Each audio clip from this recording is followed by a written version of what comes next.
Ụtụtụ ọma nụ ụmụ ọdịnala Igbo, aka m bụkwa onye nke gị Eze-Ana Ugochitubelu na Oraifite nwa Adama anyị na-akpụ alụ. Abụ m nnukwu onye nchụaja Ugochitubelu Ọdịnala Temple nke dị na Oraifite. Anyị na-agba afa nke ọma, rụkwazi ọrụ mmụọ dị iche iche. Abụ m onye mgbasa ozi ọdịnala Igbo. My mission is to help people live better life. Ana m agbakọ ụmụ Igbo ka unu natakwa n'ọdịnala na ọdịnala bụ ụzọ ndụ. Ekwuru m kwụsị ike na ọ bụrụ na ịbụ onye nọ n'ala Igbo na-eme ọdịnala Igbo, na ọ bụrụ na ịpụta ihe na ị nwere ike iji aka gị meworo onwe gị 70% of your rituals, is only 30% ka dibịa ga-emere gị. Mana ọ ịpụta ihe ị na-eme a na-akụziri gị tiri na-ịgbanye mgbọrọgwụ, ị marụ ka esi eji aka gị eme ụfọdụ ihe. Mana a ga-ebu ụzọ gbara gị afa, rụba ọrụ n'ụzọ gị, ị na-achake. Ịbụrụ onye ụchụ ji, ịbụrụ onye negative energy ji, ma ọ bụ na ịbụ onye nwere curse, the curse must be broken, the negative energy must be cleansed. Then ka ọ ga-abụzi ịchụ aja mmụọ anarịa. Ịghọtara ya? Onye akpatara na ịbụrụ onye ọfụ na ị nwere ike ị na-achụ aja maọbụ na-aga ọfọ maọbụ na-ekpe ekpere, ike ọbụla ị chọrọ ịkpọ ya, maka na ike ọfọ na ikpe ekpere bụ ofu ihe. Ọ dị ka ọ dị aga. Ịghọtara ya? Agụgọ m ọfọ n'ụbọchị taata bụ Orie, si na Orie ga-eritere anyị ihe ọma, na anyị ga-ejere obodo n'ala obodo. A sị na kakaka ya ma jijiji ya ma anyị, onye chụwa anyị na ọ ga-adarịrị, si ihe ọma dị n'elu ya dara anyị na ọdịnala ya pụrụ anyị ome. Si na onye isi anyị na-awa aja ya were nke ya chụọ. Onye fụla anyị lụta nwụrụ enwụrụ anwụ n'ọzọ ga-anwụ. A sị m ebebelu ugobelu nkesị ibi ebe na ya gosi ebe ọ ya ebe, ọ bụrụ na o gosiri ebe ọ ya ebe, a sị m kwukwa ya. A sị m ihe na-eme ọma na-eme na ndị ọzọ ya mere na be anyị. Ọ ihe m gọrọ n'ọfọ ise. Agụọna m ụfọdụ ụbọchị taa na tempụl n'isi ndị enyi m niile, ndị niile anyị na-alụ ọrụ mmụọ dị iche iche. Gụkwazie ụfọ n'isi ndị niile kụrụ mbamba na tempụl. Gụkwazie ụfọ n'isi ndị niile na-aga ọfọ for 21 days m kwuru ka a na-agọ. Then chụkwazie aja gọọ ụfọ n'isi ndị niile na-abụ ha nweta vidiyo anyị na-erecha ya ha tụsara ya ndị ọzọ, maka na nke mere ofu onye ama ezu. Ana m agba onye Igbo na natakwa n'ụlọ n'ọdịnala n'ihe unu na-achọ na Sokoto na ọdịna Sokoto. Ịghọtara ya? Na ụmụ ihe niile ị na-achọ n'ọdịna ụka ndị ọbịa, ọ dịbu ori na mbụ n'ọdịnala Igbo. Mana dịka m si akọwa, nkụzi okwu n'ụbọchị taa bụ sacramentals n'ọdịnala Igbo. Akọwara m ụnụ n'ihe mere ụnụ o ji wee dịka asị a na-ekwuzi ihe ọdịnala Igbo, ọ dịka asị na ọ bụ ihe dị fetish, ọ dịka asị na ọdịnala bụ ndị dị wicked maọbụ ndị na-egbu mmadụ. Ọ bụrụ eziokwu. Onye nwere obi ọjọọ nwere obi ọjọọ, ma ọ na-eje ụka ma ọ nọ n'ọdịnala. Nke ọzọkwa bụ o nwere ụfọdụ ndị bụ na ha adịghị eje ụka ọbụla. Ọ dị ụka maka n'ihi na ọ dị eje ụka, ọ dị isi na onye ọdịnala. Ọ bụrụ eziokwu. Ihe bụ na mbụ mmadụ na-eme wee bụrụ onye ọdịnala bụ na onye ahụ ga na-asọ nsọ ana. Onye ahụ na onye a bụ onye ọdịnala. Ịghọtara ya? Wee kọwaa na ihe kpatara ụfọdụ ndị mmadụ ji ghara ịmazi oke, ọ dị ka ndị ụka ọbịa na-elesi anyị egwu bụ na ndị ụka ọbịa mgbe ha bịara 18th century, mgbe ha bịara 1885, ndị Portuguese bịalụ bụrụ ozi ọma ndị ụka ọbịa wee bịa, mana ndị nna nna anyị ha anabataghị ha, maka n'ihi na ndị nna nna ha kọwara ha na anyị maadịba ịwụ ndị maara bụrụ chike ukwu a. Ndị Portuguese ha wee nachighi azụ, wee draftzie ndị colonial masters anyị na-achọzi na, maka enwere there was so much pressure all over the globe, especially in Africa, for ndị colonization, ndị isi anyarị ka ha leave Africa. Ọnya batara obodo ụfọdụ dịka Ethiopia, enwere onye colonized ha. There was so much agitation. Ọnya batakwuru mgbe ha ji wee hapụzie some countries in Africa in a hurry. Maka na Africa ebidogo reawakening. So ihe ha meziri bụ ha draftie businessmen as colonial masters. Then when they are leaving, they already establish a kind of business interest. If you like, call them religion. From the Catholics, they planted Shanahan. From the Church of England, they planted Ajay Crowther. Then the system they came with is no longer the method they used when the Portuguese came. The system this time is coming with education, then inculcate it with their mission, that is religion. Nkụzi ndị ụka ọbịa. Ihe ha mere bụ na ha jebeziri n'obi dị iche iche na-agwa ndị mmadụ site na ụmụ ụnụ ka ha bịa mmadụ ka esi akụ ka esi ede, site na ụmụ ụnụ ka ha bịa mmadụ ka esi anapụta ndị isi anyarị okwu. Ịghọtara ya? Ndị nna nna anyị ha out of willingness wee zihapụ ụmụ ha ka ụmụ ha wee jebe akwụkwọ. N'ime akwụkwọ anyị weruzie nkụzi CRK tinye n'ime ịbịazie ka ịmụta knowledge kụziere religion. Ịghọtara ihe ha mere? Ọnya maka ha ji wee jezie wee bataba ndị nna nna anyị ha na obiọma ha niile tasịrị ha na ụfọdụ ebe enweziri ụlọ ụka taa bụ ọgbakọ ọdịnala. Ebe nwere ọgbakọ ọdịnala, ezampụ ije na Nnewi ebe a na-akpọ Okwuani Nnewi. Etu akọdụkọ n'obodo ụfọdụ, nwere obodo ụfọdụ werekwara part of the shrine land nyekwa ndị ụka ọbịa. Etago etu ndị be anyị si wee nwee obi nnabata, maka ndị Igbo ndị na-anabata mmadụ bụkwa ndị na-eje mba. Etu a ka esi wee mee ya. Ewee nye ha ana. Mana ihe a beziri owu ha bezi ụmụazị a jezie akwụkwọ, maka na anyị nwere onye nkụzi ụka a na-akpọ katikist. Ịbịa ọkụzibeziere ụnụ ụzọ mmadụ ga-esi wee bụrụ onye ọdịnala. Daizi kụzibeziere ihe gbasara nkụzi ndị ụka ọbịa. Ọ bụrụ na ị bịara akwụkwọ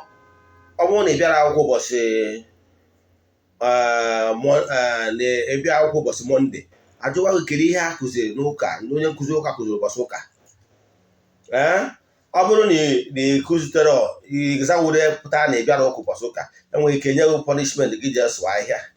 In order to avoid this kind of punishment on Mondays, ndị nna nna anyị ha bido jebe akwụkwọ. Eluzie ụlọ akwụkwọ akụziwere ha ihe dị iche iche. Kụziwere ha ihe dịka bụ nne na nna gị gbuo anụ wee medo ihe ọdịnala gị eri na nọ ihe a gọrọ n'alụsị. So ndị nna nna anyị akụzizie ipe attention to ihe ndị nna ha na-agwa ha. Kụzizie ipe attention to ihe nna ha na-agwa ha site n'ụzọ dị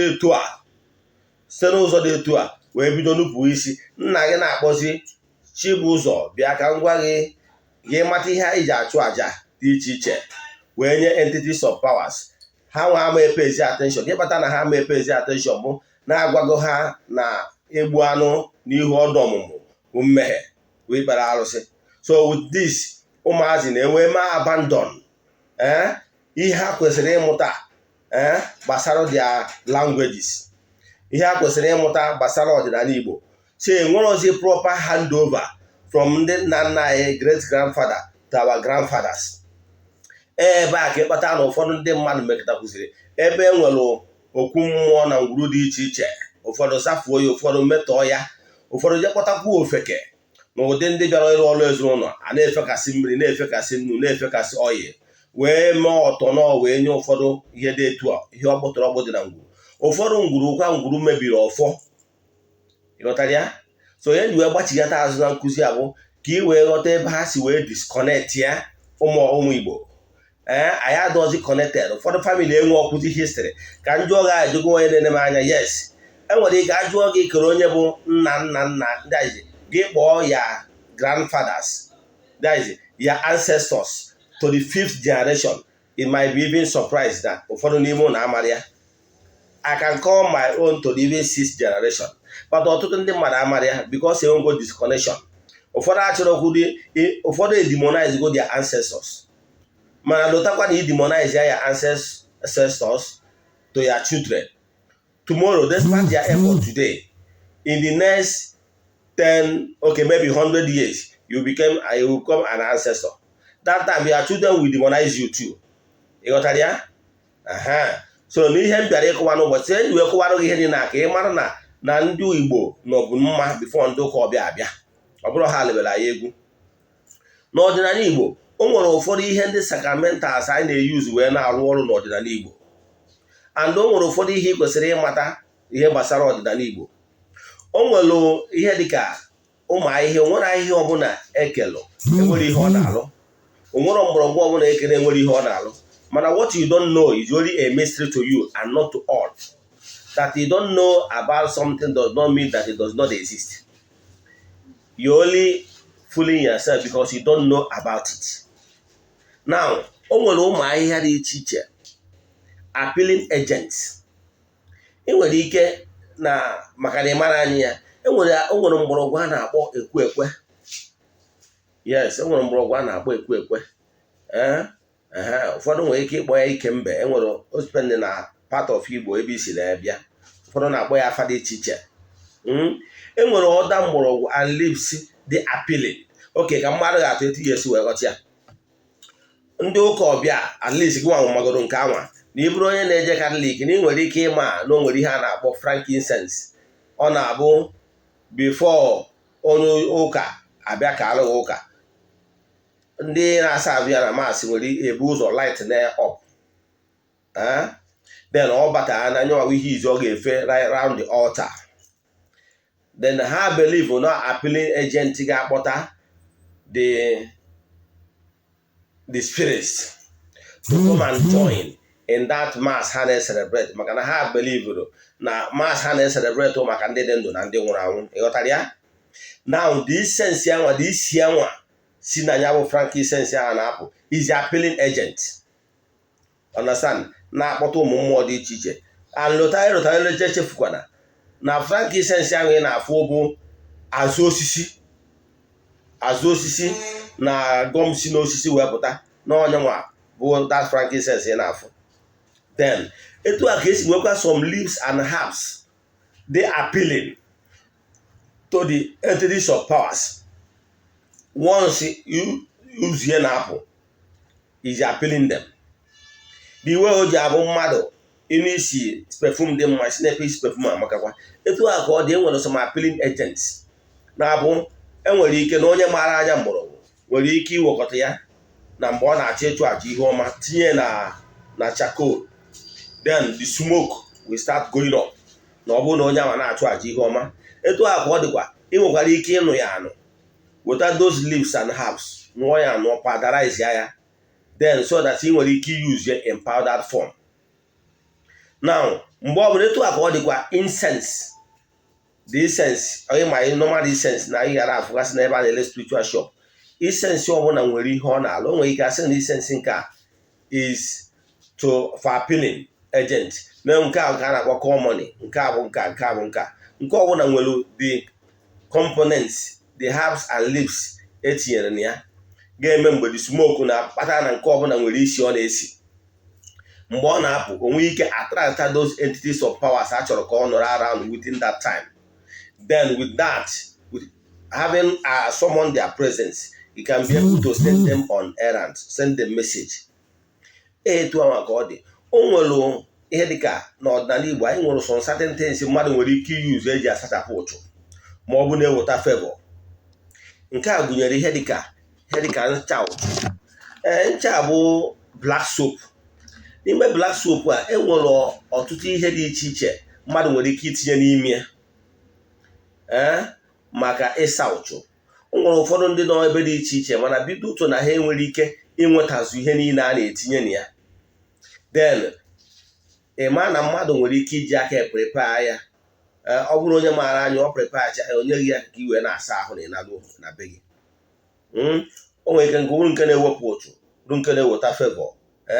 mgbe isi ọma nwa na ahụ ya na-apụ ị na-asị ya ị na-ekwu okwu maka na ihe ị na-ekwu ka mmụọ na-anụ ikwubicha okwu anwa esi anya bụ ncha ụfọdụ ya enwe benefits ga-adị na ya ma akwụkwọ ogilisi ma fertility leaf ma miracle leaf ma alligator pepper ma mgbọrọgwụ dị iche iche ma ndị anụrụ anụ so many of them ma enwere ike imenshọn ma na ihe dị na ya ọnya ka ya agbọgwụ na onye alụchazie ya o were eje n'ihu mmụọ o ji alụ ọrụ wee kwubie okwu na onye ọbụla na-eyi uzu ncha maka ịsapụ ụchụ ma ọ bụ fevọ ka ihe onye anwa na-ayọ ka o mezuori ya ọkwa etu a ka esi eprodus kwa like nke a n'ugochitu ọdịnala anyị nwekwara ya fevọ powder yes ọ ihe anụrụ anụ miracle leaf and mgbọrọgwụ dị iche iche ekwe and rest of them bụ ihe dị n'ime some leaves dị aṅa ka anụrụ anụ nụchaa ya werezie mesie with spiritual powder ọ powder anyị nwere ike iji powder kwubie okwu ifunye n'ikuku the entities of powers iwepụta na-etinye n'aka gị the entities of powers ndị na-anụ isi na-eje ozi maka iweta ihe ọma ha anụghị isi they will start coming. It will now send them message n'ihe dị etu aka ị chọrọ ihe dị etu aka ị chọrọ ifunye n'ikuku ebe ọ bụla all over the world you can reach there. Somebody kwere nkwa mana o mezuru nkwa o kwere ị na-eyuzu powder na-akọ ọlụ na-agbakọ ndị gị na ha so ị na-afụnye powder n'ikuku the message can be delivered. Maka agwago m ụbọchị m kụziri ihe gbasara the elemental beings agwago na o nwere elemental beings ndị na-alụ ọrụ n'ikuku nwee ndị na-alụ ọrụ na mmiri agwa ndị na-alụ ọrụ na mmiri na the salamanders the water sprites then and the marmots and then other elements understand etu akọ dịkwa in the air understand etu ụmụ ndị niile na-eje ozi then and once you align with them you can actually send them message. Onye ka nkwa gbasara element si na if you develop spiritual consciousness you can actually connect yourself to the 4 elements. So powder anyị na-elekwa ya then nkwara ihe ọzọ dịka oil oil then those oil ahụ nkwara some ihe anụrụ anụ and leaves dị n'ime na mgbọrọgwụ dị n'ime ị nwere ike iji wee kwubi okwu ọtụtụ n'ime na amabụghị ihe oil then maka na ị nwere ike ijego na spiritual shop ọ bụgo na churches ị nwere ike ịfụ the popular one like Goya and rest of them. Then ihe niile anwa etu a ka ọ dịkwa n'ọdịnala Igbo anyị nwezu ihe niile anwa n'ọdịnala Igbo anyị nwere so many things enwere ike fortify. Then nke ọzọ nkwara enwere mmiri eji asa ụchụ mmiri a eji asa ụchụ na o nwere ihe dịgasị n'ime then etisha ihe a dị n'ime onye ya fortify ya ekwubizi okwu ezenụ na ọrịa kwubie okwu na-enye bụ mmiri anwa ihe ị ga na-emewu mmiri a etunye ya na mmiri iji asa ahụ ị na-asa ahụ ị na-ekwubi okwu were asa ahụ asapụ ụchụ na-eweta favor. Enwere m a lot of people ndị yuzugoro ya nwee testimonies o nwere ndị nwere ụchụ mmụọ ma ụchụ mmadụ gbara mana ha enwere ego ha ji alụ ọrụ ha bido yuzube ụmụ ihe sacramental asaa ịfụ na ọ ga na-remove those negative energy and favor will start coming. Mana echefukwara ọ bụrụ na iyuzube ụmụ ihe ndị sacramental asaa and nweta bido nwetawa favor echefukwara mgbe ego batara n'ụzọ gị ịlụ ọrụ dị n'ụzọ gị ịghọtara ya they are appealing agents for you to buy more time nweta ego lụọ ọrụ dị n'ụzọ gị ịrụchakwa ọrụ dị n'ụzọ gị you can as well use them keep using them like myself I use the soap that's what I'm using there in the house. Ị nwere ike si na maka na nne m nwa na-eproduce yes but it's very very effective. Enwekwa ndị nwere ike ọ bụrụ ndị na-azụ ahịa na shọpụ gị abụrụ na shọpụ gị ịmara ihe a na-eme ịma na ndị mmadụ ekwuo gị katapolin. We are living in a competitive world. So ị kwesịrị ịnọ n'ụdị mmiri anwa that cleansing water ahụ ị nwere ike itinye ifekwu ya na shop n'ebe ị na-azụ ahịa maka lụta onye alachara ọnụ ụgwara alacharịa maka ndị debọ gị ha nwere ike na-eyuzu na-agbakọ ike ha believe on ya ị nwere onwe ha agba na nkịtị maka na ana m ekwu mgbe niile na-asụ na onye gba nkịtị chi ya agba nkịtị. So ọ bụrụ na o nwekwara nke ọzọ ụbọchị ụfọdụ ka mma akụzi gbasara ọfọ o nwere ihe anyị na-agbọ ọfọ achara acha ọfọ emere gịnị ọfọ adị egbusi ya mme sọ nsọ nzu na nkwọ ọkụ ị ga na-atụrụ ya ngwa ka anyị si acharịa ndị mmadụ a fortify ya ọfọ echi na etinwe ego tigoro ya n'akpa onye ọbụla sị nọ na-akụ ọgwụ ma ọ nọ na-akụ ihe na-egbu onwe ya oge maka na ọfọ ahụ gị ji na ijiri nwoke ọfọ jiri nwaanyị ọfọ ịdịgo fortified. Ọ bụ ihe niile ahụ ihe ndị kwesịrị ịma, ihe niile a na-ekwu na agwụrọ nke bụ ọgwụ agwụrụ agwụ, ihe niile ahụ natural things dị n'ọdịnala. Ọfọ ịmarụgo n'ihe wa ọfọ dolete mbụ na ọfọ a wụzi ọfọ daiz ọfọ eji oke ọfọ wee gọọ ọfọ na ya wee chaa ya acha n'ihu mmụọ. Ọ bụrụ ndị ụka agha sị na ihe bless etu ha ka ọ dịkwo na the powder and ihe ọ bụrụ ọgwụ agwụrụ agwụ kama na o nwere natural ingredients appealing agents dị n'ime then wee kwubizie okwu n'ime ọnya bụ ihe kwesịrị ndị ya. Nke a kwụ ma ụfọdụ ndị pasọ na-eyuzukwie nwere onye ọsọ ọ gwụrụ ndị na-eju ka ha na-eyuzukwie to crowd puller ịghọtago ka ọnwụ ma ọ ha ma etu onwe ihe ọbụla nkụzi taa ịghọtara maọbụ ajụjụ ọbụla ị nwere n'ihe nkụzikwuru gboo maọbụ ihe ọbụla na-agbagwoju anya n'ọdịnala Igbo sendelu meseji 08057837672 Eze-Ana Ugochi tubelu bụ afa m. Aga m enyere gị aka sendelu meseji. Ọ bụrụ na m epikoro kọlụ m inwe ike drop voice note mgbe ọ bụla m dị less busy. I normally respond to all my messages and voice note. Daalụnụ Igbo makanụ.